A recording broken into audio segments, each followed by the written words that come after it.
In today's video, I'm going to teach you how to create a WordPress staging site with Hostinger. Staging sites are incredibly useful because they allow you to make changes and updates to your site without affecting the live version. This is essential for testing new features or design changes safely.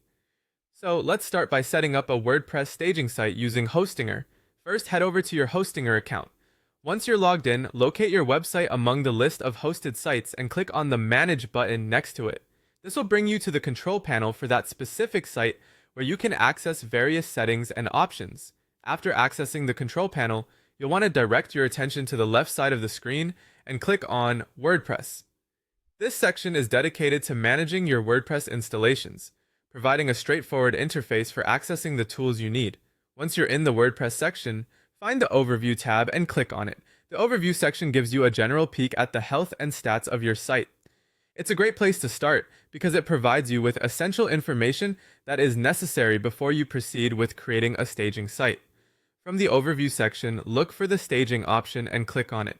Staging environments let you test changes in a duplicate of your live site. You're now in the right area where you'll create your staging site. The next step is to click on Create Staging.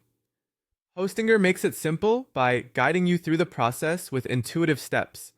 Once you select this option, Hostinger will prompt you to type a name for your new staging site. Choosing a clear and descriptive name can help you keep track of which version of your site you're working on in the staging environment.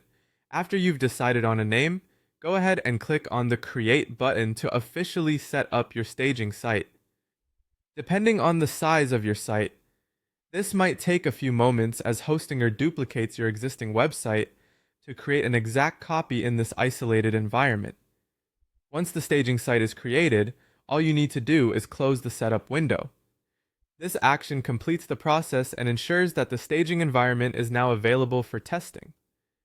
Lastly, if you wish to make any changes or update the staged version of your website, simply click on Edit Staging. This option opens up the editing environment where you can test your changes without impacting your live site. And there you have it. By following these steps, you should have successfully created a WordPress staging site on Hostinger. Enjoy the freedom to test and experiment without any risks to your main site. Thank you for watching, and I hope you found this tutorial helpful. If you have any questions, feel free to leave them in the comments below.